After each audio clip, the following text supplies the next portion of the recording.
तो हमारी सीरीज़ का जो नेक्स्ट क्वेश्चन है वो आपके स्क्रीन के ऊपर है। आप देख सकते हो बायो में क्वेश्चन लिया गया है। तो क्वेश्चन क्या बोलता है, how many of these multiply by budding, इनमें से कौन कौन सा ऑर्गेनिज्म बडिंग से मल्टीप्लाई करता है।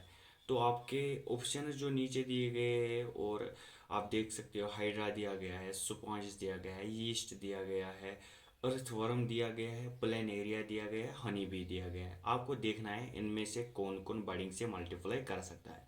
अगर इस क्वेश्चन में सरप्राइज थोड़ा सा है, इस क्वेश्चन में अगर हम देखेंगे इसका सॉल्यूशन, अगर हम देखेंगे इस क्वेश्चन का, तो अगर हम हाइड्रा की बात करेंगे, हाइड्रा के बारे में एनसीईआरटी ने साफ साफ लिखा है कि हाइड्रा में बडिंग होती है।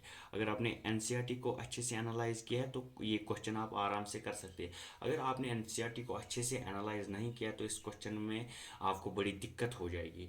तो उसके बाद अगर हम यीस्ट की बात करेंगे, तो यीस्ट के बारे में भी एनसीईआरटी ने साफ साफ लिखा है कि यीस्ट में भी बडिंग होती है, यीस्ट में भी बडिंग होती है।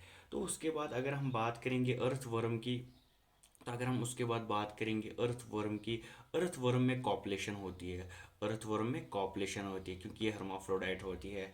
ठीक, अर्थवर्म में कॉपुलेशन होती है। तो अगर हम उसके बाद प्लेनेरिया की बात करेंगे, किसकी बात करेंगे, प्लेनेरिया की बात करेंगे, तो प्लेनेरिया में क्या होता है, प्लेनेरिया में होता है रिजेनरेशन। क्या होता है, रिजेनरेशन, या होता है फ्रेगमेंटेशन, या होता है फ्रेगमेंटेशन। उसके बाद बात करेंगे होनी बी, होनी बी एक इंसेक्ट है।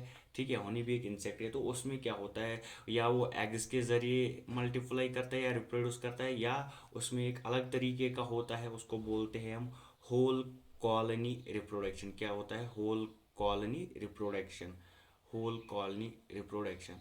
तो यहाँ पर अगर हम देखेंगे बडिंग हाइड्रा में आ गई या बडिंग यीस्ट में आ गई, तो उस हिसाब से सभी ये सोचेंगे कि ऑप्शन टू हो जाएगा, ऑप्शन टू हो जाएगा। लेकिन अगर हम बात करेंगे यहाँ पर सुपॉन्जेस की, किसकी, सुपॉन्जेस की अगर हम बात करेंगे यहाँ पर, तो सुपॉन्जेस में एनसीईआरटी जिसने अच्छी तरह से एनालाइज किया हो वो ये कर सकता है। सुपॉन्जेस में क्या दिया है एनसीईआरटी ने, सुपॉन्जेस में दिया है कि जेम्यूलोज आर प्रेजेंट। क्या, गेम्यूलोज बोलो या कुछ और बोलो, गेम्यूलोज आर प्रेजेंट।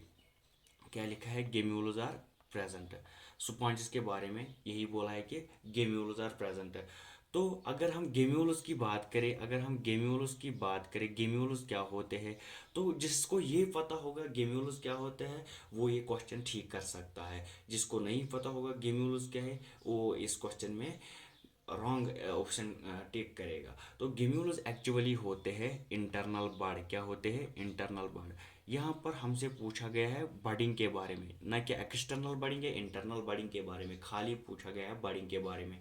तो उस हिसाब से अगर हम देखेंगे तो हाइड्रा में बढ़ेंगे हो गया एक, सुपॉन्जेस में बढ़ेंगे हो गया दो, यीस्ट में बढ़ेंगे हो गया तीन। तो हमारा ऑप्शन बी यानी थ्री करेक्ट होगा, हमारा ऑप्शन बी यानी थ्री ये वाला करेक्ट होगा। Thank you.